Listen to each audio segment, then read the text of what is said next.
काव्यविभागविषये आनंदवर्धनाचार्यस्य कः प्रकारः।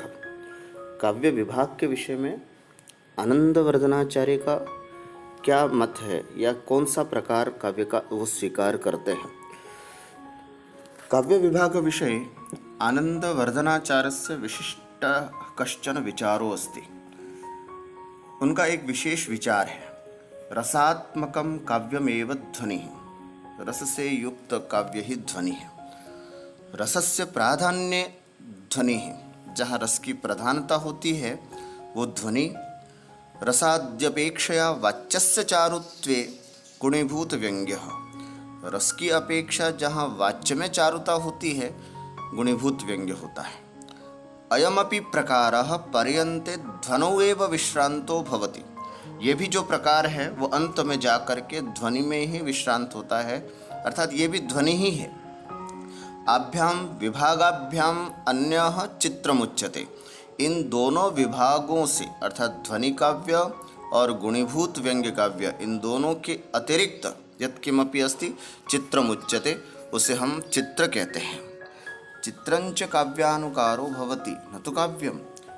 और चित्र जो है वो केवल काव्यानुकरण करने वाला है, काव्य का अनुकरण करने वाला है, अनुकृति मात्र है, काव्यम न, काव्य नहीं। एवं आनंदवर्धनाचार्य मतेन ध्वनिरिति एक एव काव्यस्य विभागः अस्ति। इस प्रकार आनंदवर्धनाचार्य के अनुसार केवल ध्वनि ही एकमात्र काव्य है। जहाँ कई आचार्यों ने इसको अलग अलग काव्यों के प्रकार स्वीकार किए हैं, आचार्य आनंदवर्धन ध्वनि ही एकमात्र काव्य का प्रकार हो सकता है और कोई काव्य नहीं। विविधालंकारिकानुसारम ध्वनेः कति भेदाः सन्ति। अलग अलग अलंकारिकों के अनुसार ध्वनि के कितने भेद हैं। जैसे अभिनव गुप्त ने ध्वनि के 35 शुद्ध भेद माने हैं और शंकर संसृष्टि के भेदों से ध्वनि के कुल 7420 भेद स्वीकार किए हैं। पर इसमें मैंने लिखा है विचारणीयम, इसलिए है क्योंकि उन्होंने 35 ध्वनि के भेद 35, गुणीभूत व्यंग्य के 35, अलंकार और एक अलंकार, इस तरह से 30 और 35 70 और एक 71। इन 71 को 3 प्रकार की संकर और 1 प्रकार की संसृष्टि, 4 से गुणा करने पर 284 भेद आते हैं। उनको फिर से शुद्ध ध्वनि भेद के साथ मल्टीप्लाई करने पर 9940 आते हैं। लेकिन उन्होंने अपने लोचन टीका में 7420 भेद स्वीकार किए हैं। वो कैसे हैं, इसलिए यहाँ पर मैंने विचारणीयम लिखा है। आचार्य मम्मट ने अपने काव्य प्रकाश में ध्वनि के शुद्ध भेद 51 स्वीकार किए हैं और संकर संसृष्टि के भेदों के द्वारा गुणन प्रक्रिया के द्वारा 10,455 भेद उन्होंने स्वीकार किए। आचार्य विश्वनाथ ने अपने साहित्य दर्पण में ध्वनि के शुद्ध भेद 51 स्वीकार किए हैं और संकलन प्रक्रिया से देखते हैं तो 5,355 भेद इनके मत के अनुसार होते हैं। आनंदवर्धनानुसारम ध्वनि ही कथम बहुधा उद्योतते। यहाँ से एक विषय बहुत अच्छा है जो समझना है। आनंदवर्धनानुसार ध्वनि कथम बहुधा उद्योतते, ध्वनि कैसे बहुत प्रकार से प्रकाशित होती है, उसके लिए कारिका है। कई बार बड़े प्रश्नों में मात्र एक कारिका दी जाती है और फिर विस्तार से उसकी व्याख्या करनी होती है। विद्यार्थी इसको बड़े प्रश्नों की तैयारी की दृष्टि से भी देख सकते हैं। सगुणीभूत व्यंग्यैः सालंकारैः सह प्रभेदैः स्वैः संकर संसृष्टिभ्यं पुनरप्युद्योतते बहुधा। अर्थात सगुणीभूत व्यंग्यैः गुणीभूत व्यंग्यों के साथ, सालंकारैः अलंकारों के साथ, स्वैः प्रभेदैः और अपने भेदों के साथ, संकर संसृष्टिभ्याम और संकर संसृष्टि के साथ पुनः अपि उद्योतते बहुधा, यह ध्वनि फिर से बहुत प्रकार से प्रकाशित होती है। कैसे, यहाँ पर संक्षिप्त रूप में दिया है। स्वभेद संकीर्ण, ध्वनि अपने भेद के साथ संकीर्ण भी होता है।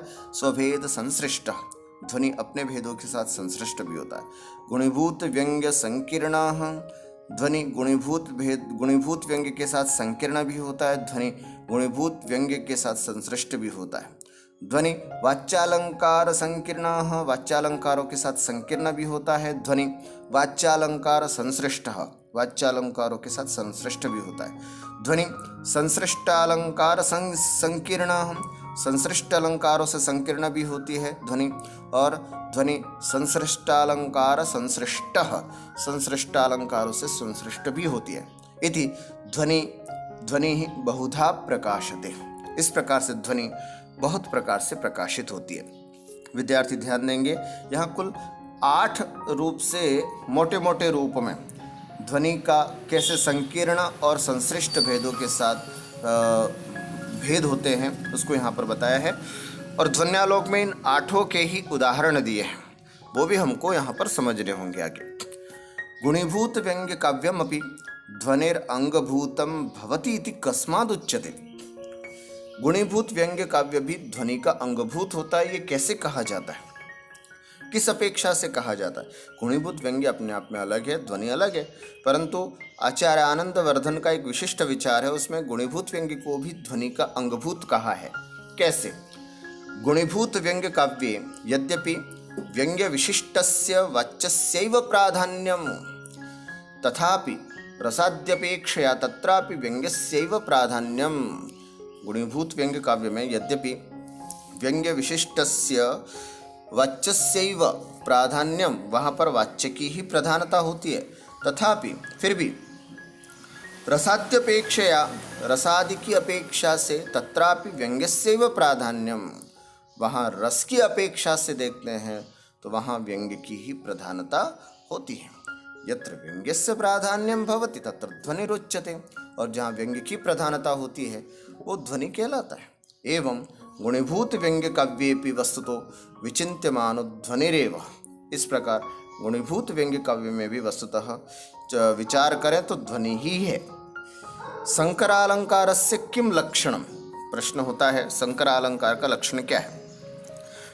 यस्मिन् काव्ये एकाधिकाः अलंकाराः परस्परं सापेक्षाः तिष्ठन्ति तत्र संकरालंकारः। जिस काव्य में एक से अधिक अलंकार परस्पर सापेक्ष होकर के रहते हैं तत्र संकरालंकारः, वहाँ संकर अलंकार होता है। यथोक्तम काव्य प्रकाशे अविश्रांतिजुषामात्मन्यंगांगित्वं तु संकरः इति। संकरालंकारः कति प्रकारः नाम लिखतु, और संकरालंकार कितने प्रकार का होता है नाम बताइए। संकरालंकारः त्रिविधः, 3 प्रकार का होता है। अंगांगी भाव संकरः, संदेह संकरः, एक व्यंजकानुप्रवेश संकरः। संसृष्ट्यलंकारस्य किं लक्षणं। यस्मिन् काव्ये एकाधिकाः अलंकाराः निरपेक्षाः तिष्ठन्ति तत्र संसृष्टिरलंकारः। जिस काव्य में एक से अधिक अलंकार निरपेक्ष होकर के रहते हैं वहाँ संसृष्टि अलंकार होता है। यथोक्तम काव्य प्रकाशे, जैसा कि काव्य प्रकाश में कहा है, श्रेष्ठा संसृष्टिरेतेषां भेदेन यदिह स्थितिः स गुणीभूत व्यंग्यैः इत्यादि कारिकायां पुनरपि इति कथनस्य कः आशयः। स गुणीभूत व्यंग्यैः इत्याद्यायां पुनरपि शब्दस्य प्रयोगेण कथितैः भेदैः सह संसृष्टालंकार संकीर्णः संसृष्टालंकार संसृष्टः इत्यपि द्वौ भेदौ अधिकतया स्तः इत्यर्थः आगच्छति। अर्थात संकर और संसृष्टि के साथ ध्वनि का जो भेद किया गया है उसमें स्वयं संसृष्टालंकार संकीर्ण और संसृष्टालंकार संसृष्ट, ये भी 2 भेद और अधिकता से हमको जानना चाहिए। ये भाव वहाँ पुनरपि शब्द से प्रकट होता है।